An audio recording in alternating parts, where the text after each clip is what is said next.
Hello dear friends, it's the 12th of April.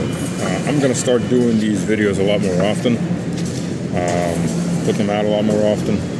So if you're interested, let me know. Any particular topics if you want covered, let me know in the commentary. I also, if you'd like to support me, I have an old Bank of America account that's still active.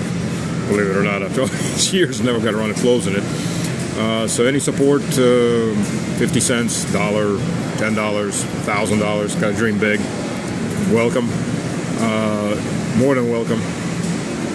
So, and mash the like button. Yeah, I'm doing the same spill as every other person on YouTube. They shadow ban me because topics aren't exactly what they want. So, this is a blin. Having a light lunch while I'm at it in a shopping center. Yes, this is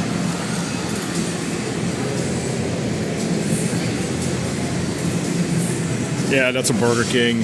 Rostix is KFC, renamed slightly, and Vkusnaya Tochka, which is over there, is McDonald's. McDonald's sold all of its stores out.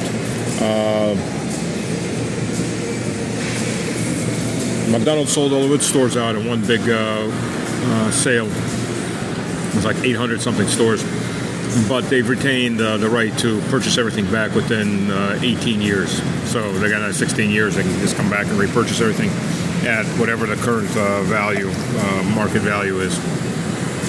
I'm having a blin, which the French call a crêpe, which sounds way too close to a less than savory English word.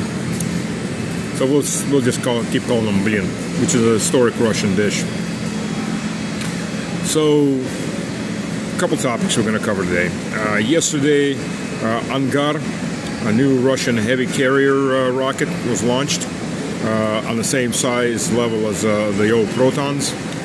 Launched from the new space base out in the east, north of China, Vostok. So what's significant about this? First of all, consider how few countries in the world can actually launch something into space to begin with.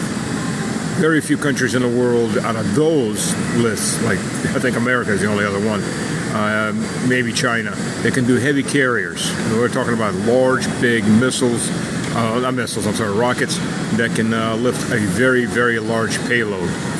So the Angar is a new generation of heavy carriers. And unlike the previous heavy carriers where the sections fall off and they burn up, each section is designated to be used at least 10 times. Secondly, it's low polluting. So the fuel's been changed. The fuel was changed to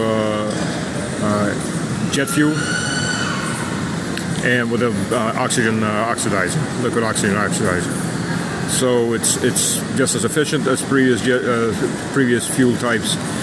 Much less polluting, cleaner burning. Additionally, this is going to be the rocket that's going to be used to build the new Russian space station. Because Russia's leaving the International Space Station. The notices were given, I think, in 2030. Russia will be leaving. Russia's starting construction of its own space station. Now, consider this. Because Americans and the British and all continue to liken us to some kind of gas station, even though we're the biggest economy in Europe. I'll have a comment on that in the Clown World section. Russia has built two of its own space stations, built a very large chunk, I think a third, maybe half, of the International Space Station, and is building its own new space station. How many space stations has the U.S. had before that? Space Lab. I think that's it, plus the International. So, yeah. Then there's the facts. There's the myths, and then there's the facts. Pardon? These are very good. Gotta eat them when they're warm. So, and no, they're not gluten-free. That's another thing, by the way. Humanity's been eating bread for how many thousands of years? And suddenly gluten allergies have appeared? And particularly in the West, particularly in America. Think about that. It ain't the wheat. It ain't the gluten. It's all the other crap they're adding into the wheat, and it's all the GMO in that wheat. When they're pulling, and don't give me that, oh, it's just like selective agriculture. No, it's not. When a scorpion gene or a bacterial gene or a gene from a peanut plant can jump into your corn plant or into your wheat plant, then it'll be the same thing. But since it can't, not all by its lonesome, without a lot of human help, it's not the same. Anyways, I digress. So yeah, so this is a new big step forward. We'll be starting construction on a new space station soon enough. So the new rocket engines had to be tested, and they lifted up a payload successfully. Russell Bentley, Texas. He was a volunteer with DNR, fighting in defense of DNR for quite a long time. A real hero of a guy.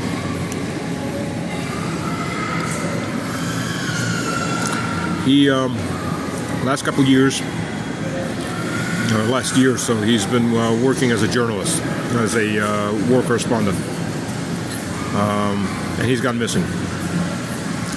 There's a lot of terrorist activity by the Ukrops, with the Chachols, and their Western masters.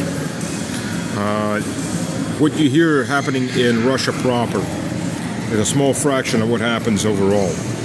In the new Russian provinces, there is a lot of terrorism. The Chachols are very active. Their Anglo masters are pushing them hard.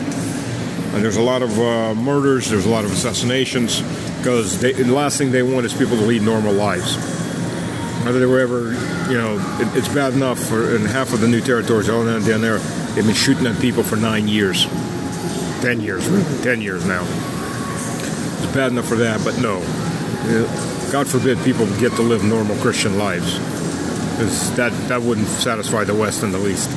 And in the two new provinces that broke away from Ukraine, with our help, Zaporozhye and Khersonov, and in the portions of Kharkov Oblast that are in our hands have been liberated from the Nazis, there's a lot of assassinations.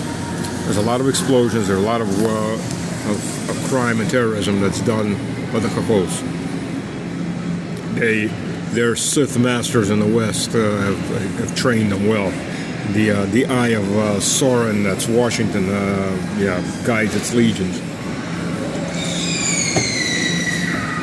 So anyways, he's gone missing. It's in the news today, in various news organs. There's rewards for information on him. I'm afraid he's probably been murdered. Ukraine and its owners do a lot of that. Good at that. And since he's already there in a hazardous area. So that's let's see, how's it called in America? It's called special ops. Murder, rape, pillage, bombings, terrorism. It's special ops. So anyways, so you get that. So that's the main news right now. As I mentioned before, recruitment's gone up threefold. So everybody's waiting for the French and what the French are going to do. What we have right now is a situation. The French are pulling up their reserves into Moldova and in France. In Poland. On the 29th of March, the Polish government gave its people a nice little surprise on Good Friday. It returned the draft. I think I mentioned that already, but I'll mention it again. They returned the draft, and now they're doing an emergency call-up of 200,000 reservists and a bunch of civilians, doctors, nurses, translators, and so on and so on. Additionally, the Romanian government is now voting on allowing the Romanian military to act outside of Romania. That is to invade Moldova which has nothing to do with Romania. It's a separate medieval state that was not part of Wallachia, which is Romania, and invade Prидnestrovia, which is predominantly Russian citizens. Additionally, we're looking at Bessarabia and southwestern Ukraine. So what we see right now, what we're really seeing right now, in my opinion, is the following steps. Europe is not ready for a big war. It's getting ready for a big war. Germany is now starting to produce Leopard tanks again. Leopard 2 version 6 tanks. The first order for 85 tanks has gone out. I'm sure there'll be more. They're starting to produce a lot of other equipment. So the Germans have doubled their budgets. Just from last year to this year, it's gone up 30% plus. Their war budget. And so everybody else. What needs to happen for the Europeans is they need a trigger event. That trigger event is going to be at least 2,000 dead French, because the moment those French troops get on Ukrainian territory in the war zone, they will be destroyed. And those are going to be used as the moral trigger event. See, the Russians are coming. The Russians are coming. You know, it's the same thing as we took a swing at you, you swung back, and you hit us. Oh, it's your fault. Well, that's the same thing. It's going to be how they're going at this. And that's going to be a trigger event to start the rush for militarization and really coming onto a military economy.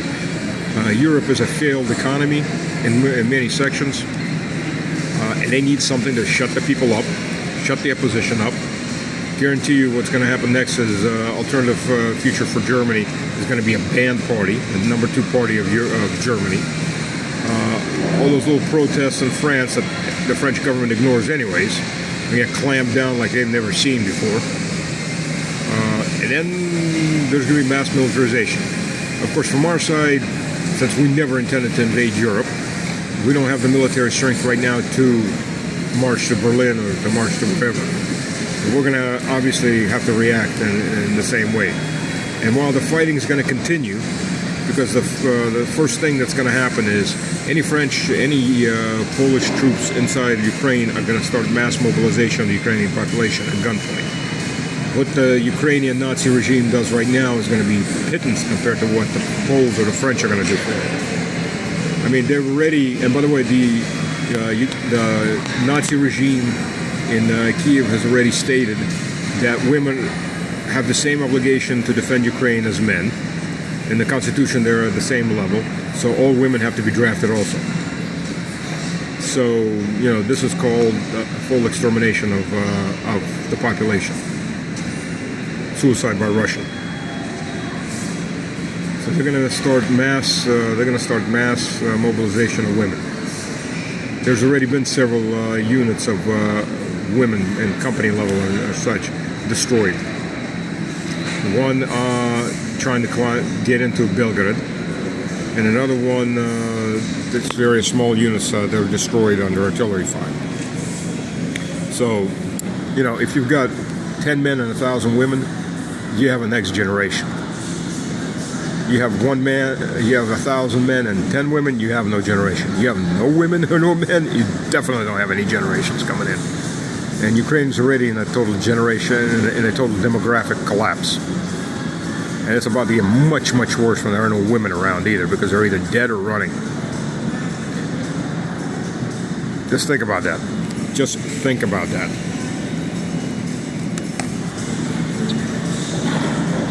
Additionally, what's going to happen? Moldova is being mobilized for war. Sandu is despised by the vast majority of Moldovan population. She gets to keep power. And by the way, she's a citizen. She's got dual citizenship with Romania. Sandu. Maya Sandu, who is the president of Moldova, has dual citizenship with Romania, which wants to annex Moldova. You know, think about that. Usually people like that, they get hung or shot for treason. But she doesn't have to worry about it, because 1 Brigade of 101st Airborne is located in Moldova now, and that's her Praetorian Guard. So the Moldovan people are being motivated by German police in uniform in Moldova, and by the Quisling regime of Maya Sandu to go to war first in Pridnestrovia and then into Ukraine against the Russian army.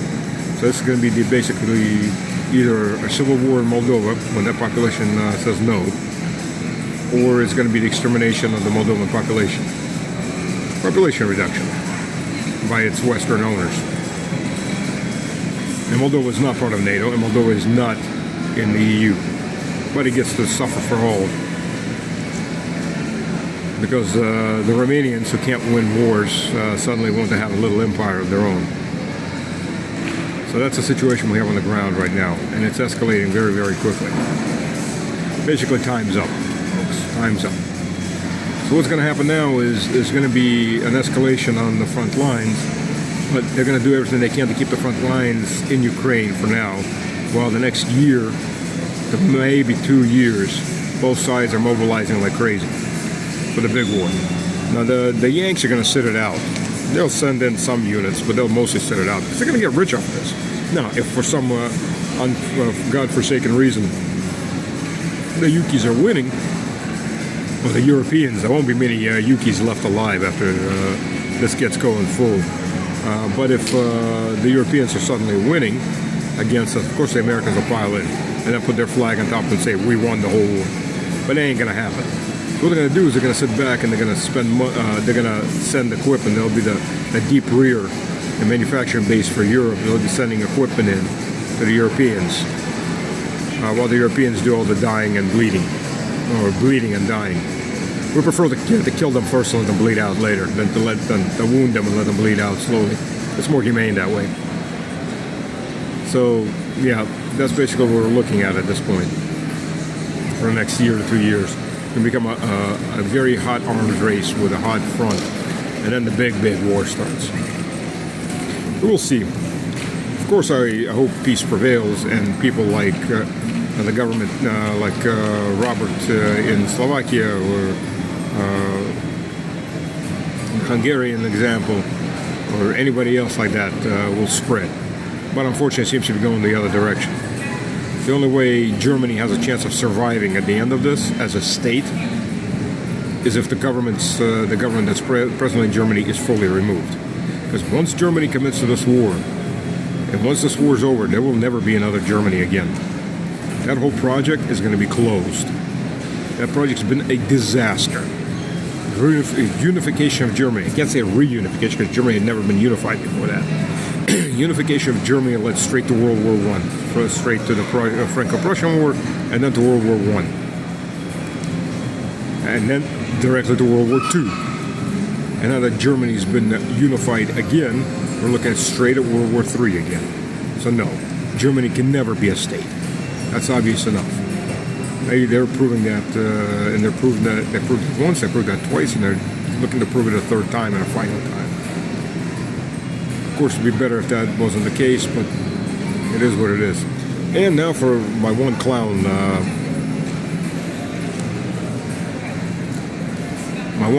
world event.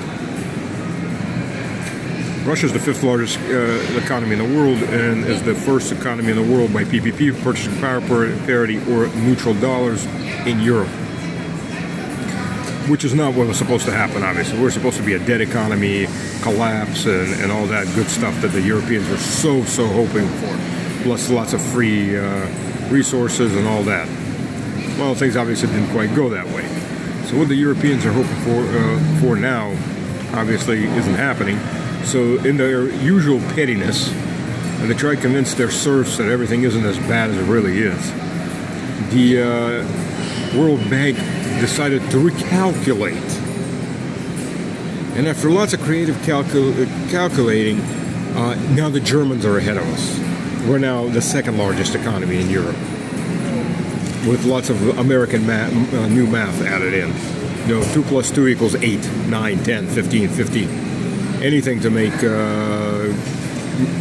a bad situation a little less bad on paper. Not that it changes anything, and the German deindustrialization and economic collapse is still proceeding as scheduled, while we are still growing. Oh well, it's petty, but what do you expect from the European elites? God bless.